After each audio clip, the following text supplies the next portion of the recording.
Assalamualaikum warahmatullahi wabarakatuh. Selamat pagi anak-anak sekalian 12 IPS yang Bu Eni banggakan. Jumpa kembali dalam pembelajaran online bersama dengan Ibu Eni Yusmita. Nah, kali ini adalah pembelajaran ketiga ya selama semester genap, masih dalam suasana pandemi. Jangan lupa ingat 3M pesan Ibu, pakai masker, jaga jarak, dan hindari kerumunan. Dan jangan lupa selalu berdoa. Oke, baik, Bu Eni mulai pembelajarannya. Yang sekarang dipelajari adalah mengenai peluang suatu kejadian.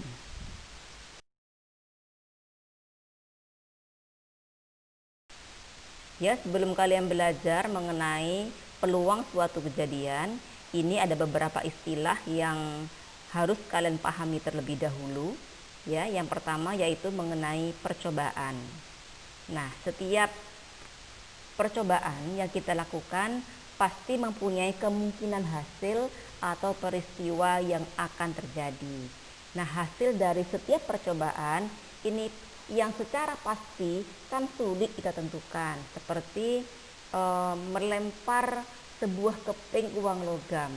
Nah, kalian kan tidak bisa memastikan ini akan muncul gambar begitu. Yang pasti ini muncul angka, kan tidak bisa begitu. Tapi kita bisa menentukan hasil kemungkinannya. Nah, kemungkinannya apa? Bisa kalian lihat di tabel. Kemungkinan bisa muncul gambar atau juga bisa muncul angka begitu. Atau melempar sebuah dadu. Ada berapa kemungkinan? Nah, kamu lihat ada sisi dadunya ada berapa? Kan ada 6. Nah, mungkin bisa muncul mata dadu 1, atau bisa muncul mata dadu 4, atau juga bisa muncul mata dadu 6. Nah, kemungkinan-kemungkinan tersebut adalah kemungkinan hasil dari suatu percobaan yang kita lakukan. Berikutnya mengenai ruang sampel. Ruang sampel ini adalah kumpulan dari hasil yang mungkin terjadi dari suatu percobaan. Sedangkan titik sampelnya adalah jumlah anggota dari ruang sampel. Nah, untuk simbolnya adalah NF ya.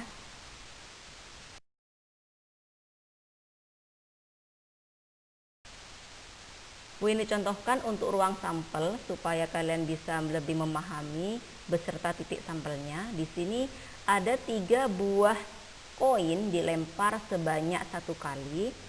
Tentukan ruang sampel dan titik sampelnya ya. Nah, kalau ada 3 koin di sini Bu Eni akan mengilustrasikan koin 1, koin kedua, dan koin ketiga. Koin yang pertama Bu Eni misalkan dengan warna hitam, koin kedua dengan warna merah, koin ketiga dengan warna kuning. Nah, bagaimana kalau kita di tangan kita menggenggam 3 buah koin, koin hitam, koin warna merah, dan koin warna kuning. Nah, kemungkinan kejadian kita tulis semua di ruang sampel. Oke, bisa kalian lihat tabel. Kemungkinan yang pertama bisa muncul koin yang hitam itu angka, koin yang merah itu angka juga, bahkan koin yang ketiga juga angka. Kemungkinan berikutnya bisa juga muncul angka gambar untuk koin ketiga begitu ya. Dan semua kemungkinan itu ada di dalam tabel dan sudah Bu Eni lengkapi. Nah, kita hitung sekarang ada berapa semua jumlahnya, itu disebut dengan titik sampel. Kalau kalian menyebutkan anggotanya, maka namanya ruang sampel, notasinya itu S, kurung kurawal, yang pertama kejadiannya AAA begitu ya. Jadi tiga-tiganya angka semua, atau koin ketiga gambar di situ yang kuning, atau koin yang kemungkinan ketiga bisa juga angka gambar angka begitu ya diurut. Jadi titik sampelnya atau NS-nya sebanyak 8. Nah, setelah kalian mengetahui istilah-istilah pada peluang, yaitu percobaan, ada titik sampel, dan ada tentang ruang sampel begitu ya. Ini kita mulai menuju ke rumus dari peluang suatu kejadian. Bisa kalian simak bahwasannya peluang kejadian A misalkan disingkat dengan PA, maka peluangnya adalah banyaknya kejadian A dibanding dengan banyaknya titik sampel.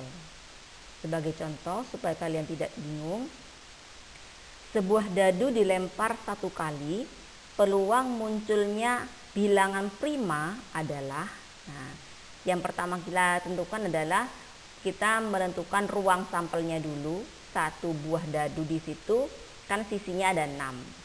Kita tulis sisi yang mata 1 kita tulis dengan angka 1, yang sisi matanya 2 kita tulis dengan 2, dan seterusnya sampai dengan yang mata dadu 6 ya kita tulis dengan angka 6. Maka banyaknya titik sampel atau NS adalah sebanyak 6. Sedangkan yang diinginkan atau yang diharapkan adalah munculnya bilangan prima. Nah, bilangan prima apa saja di situ? Nah, tentu kalian ingat bilangan prima kan 2, 3, dan 5. Maka banyaknya kejadian di situ bilangan prima sebanyak 3. Nah, sehingga peluang munculnya bilangan prima adalah rumusnya kita tuangkan dulu, yaitu PA sama dengan NA per NS. NA-nya 3, NS-nya 6. Kita sederhanakan masing-masing dibagi dengan 3 dibagi 3 1, 6 dibagi 3 2. Jadi peluang banyaknya bilangan prima yang bisa muncul dari pelemparan sebuah dadu sebanyak 1/2.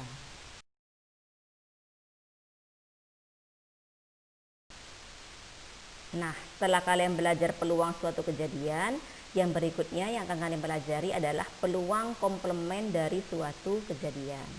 Nah, di sini bisa kalian simak, seandainya PA adalah peluang kejadian A, maka PA pangkat C atau PA aksen adalah peluang kejadian bukan A, atau nama lainnya peluang komplement dari A.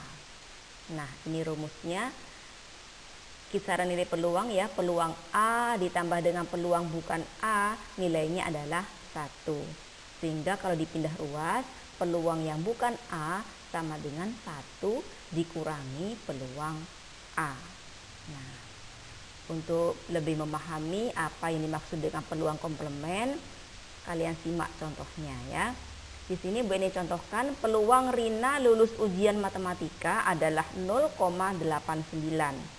Maka peluang Rina tidak lulus ujian matematika adalah, tidak lulus berarti kan yang bukan A begitu ya. Berarti kita menggunakan rumus dari peluang komplement. Cara menjawabnya, A di sini kan Rina lulus.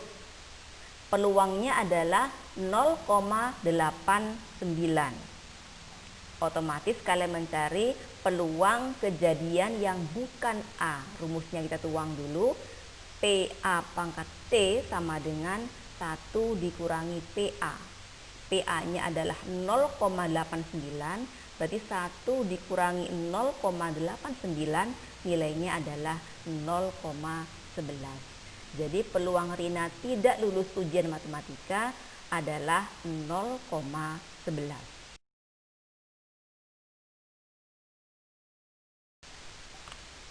Baik, bagian terakhir dari video kali ini adalah frekuensi harapan. Nah, apa yang dimaksud dengan frekuensi harapan? Frekuensi harapan adalah banyaknya kejadian yang diharapkan muncul atau terjadi pada suatu percobaan.